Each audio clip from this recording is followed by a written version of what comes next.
नमस्कार मित्रों, अभिराम वाणी के मंच पर आपका हार्दिक स्वागत है। मैं हूं आपका मित्र उमेश महादोशी। समकालीन लोककथा स्वर्ण जयंती आयोजन की आभासी यात्रा में प्रस्तुत है कार्यक्रम स्वर्ण जयंती लोककथाएं, यानी समकालीन लोककथा की 50 वर्षीय सृजन यात्रा और उसके परिणाम को प्रतिबिंबित करती लोककथाएं। इन लोककथाओं में समकालीन लोककथा की लगभग सभी पीढ़ियों का प्रतिनिधित्व शामिल है। इस प्रस्तुति में हमारी दृष्टि एक ओर लघुकथा में अनुभूति की सघनता, बदलते जीवन मूल्यों की शाश्वतता और अपने समय की जड़ता को चुनौती देती अभिव्यक्ति पर है, तो दूसरी ओर विगत 50 वर्षों में समकालीन लोककथा के रूप स्वरूप में हुए परिवर्तन और परिवर्तनों का नोट लेना भी हम आवश्यक समझते हैं। इस कार्यक्रम के तहत प्रत्येक रविवार को दो स्वर्ण जयंती लोककथाएं प्रसारित की जा रही हैं। निर्धारित समय है सायं 4 से 5 बजे के मध्य। उपलब्ध समय और प्रस्तुति की सीमाओं के दृष्टिगत हमने लोककथाओं का चयन अभिराम साहित्यिकी के समकालीन लोककथा स्वर्ण जयंती विशेषांकों से किया है। हम सब परिचित ही हैं कि इन विशेषांकों का संपादन वरिष्ठ लोककथा मर्मज्ञ डॉक्टर बलराम अग्रवाल जी के द्वारा किया गया है। चयनित लोककथा संबंधित विशेषांक में प्रकाशन के उपरांत ही इस कार्यक्रम में प्रसारित की जा रही है। हमारा यह भी प्रयास है कि इस प्रस्तुति की बहुसंख्यक लोककथाएं सामान्य पाठक की पसंद भी बन सकें। तो आइए हम सब आनंद लेते हैं समकालीन लोककथा स्वर्ण जयंती आयोजन का और सुनते हैं आज की प्रस्तुति में 2 स्वर्ण जयंती लोककथाएं। वाचन उमेश महादोशी यानी मेरे द्वारा किया गया है। आज की प्रस्तुति में पहली लोककथा है वरिष्ठ साहित्यकार श्री सुदर्शन वशिष्ठ जी की बूढ़ों की गंध, और दूसरी लोककथा है डॉक्टर नीरज शर्मा सुधांशु जी की दबे पांव। वशिष्ठ जी की लोककथा अभिराम साहित्यिकी के जुलाई-सितंबर 2021 अंक में तथा नीरज जी की लोककथा अक्टूबर-दिसंबर 2021 अंक में शामिल है। तो पहले प्रस्तुत है सुदर्शन वशिष्ठ जी की लोककथा बूढ़ों की गंध।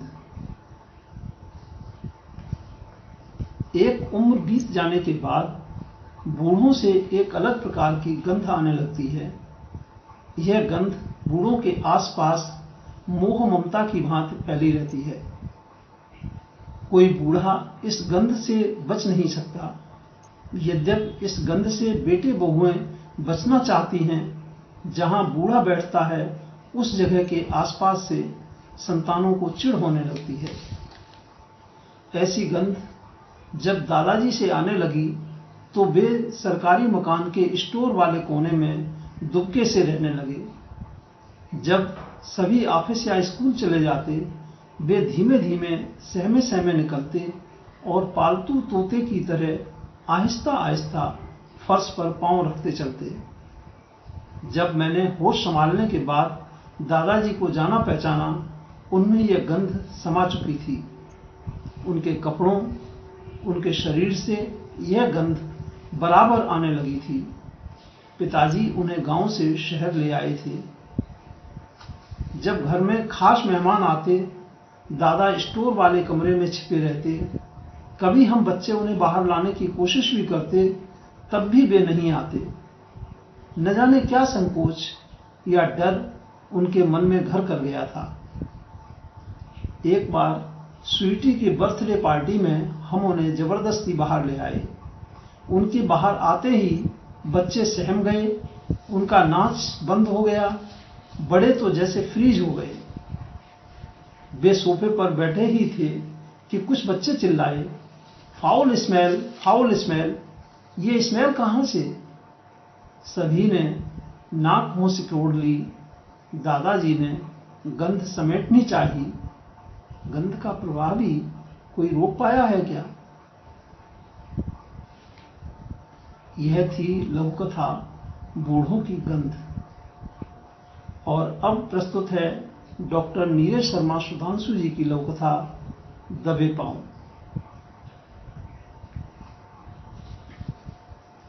उनका शरीर जैसे अपनी ही धुरी पर घूम रहा था। अधमुंदी आंखों से हर तस्वीर चलती हुई धुंधली सी दिखाई दे रही थी। थोड़ी देर पहले ही एंजियोग्राफी के बाद वर्मा जी को रूम में शिफ्ट किया गया था। वे अभी भी हल्के नशे की गिरफ्त में थे। नजर अभी किसी एक जगह नहीं टिक पा रही थी। सामने वाली दीवार पर एक छिपकली चल रही थी। वो उस पर नजर जमाने की असफल कोशिश कर रहे थे। बेटा अखिल डॉक्टर से बात करने उनके केबिन में गया हुआ था। आपके पिता के हार्ट में 80% ब्लॉकेज आया है, डॉक्टर ने रिपोर्ट का मुआयना कर बताया। पर इन्हें तो पहली ही बार ऐसी घबराहट का एहसास हुआ और मैं सीधे यहां लेकर आ गया। बेटे को उनकी हालत पर आश्चर्य हो रहा था। यह तो हम नहीं कह सकते कि कब से है। कभी कभी बीमारी साइलेंट रहती है और अचानक ही लक्षण पैदा होते हैं, डॉक्टर ने समझाया। मेरे पिता ठीक तो हो जाएंगे ना? इनकी बाईपास सर्जरी करनी होगी। बाईपास सर्जरी करना जरूरी है क्या? देख लीजिए ना डॉक्टर साहब, कोई और उपाय भी तो होगा। दवाइयों से काम नहीं चल सकता क्या? अब केवल दवा से काम नहीं चल पाएगा। उधर पिता की नजर अब छिपकली को साफ साफ देख पा रही थी। डॉक्टर साहब, बाईपास सर्जरी में तो बहुत पैसा खर्च होगा ना? बेटे ने सुन रखा था। हमारे यहाँ सबसे कम खर्च में इलाज होता है, डॉक्टर ने दिलासा दिया। कुछ समय दीजिए, अभी तो इस इरादे से नहीं आया था। अखिल ने परिवार के लोगों से राय लेने, बस सेकेंड ओपिनियन लेने के इरादे से टालना चाहा। देख लीजिए, आपके पिता के दिल की हालत बहुत नाजुक है, कभी भी कुछ भी हो सकता है, डॉक्टर ने चेताया। वर्मा जी का ध्यान न जाने क्यों छिपकली की ओर ही लगा था। निगाह कुछ साफ हुई तो पास ही एक पतंगा भी दीवार पर आसन जमाए दिखाई दिया। छिपकली दबे पांव उसके नजदीक पहुंच रही थी।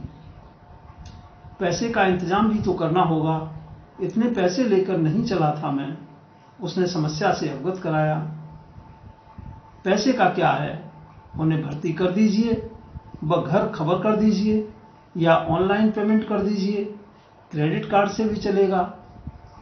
पर परवर मत कीजिए, ऐसा न हो कि आप सोचते ही रह जाएं।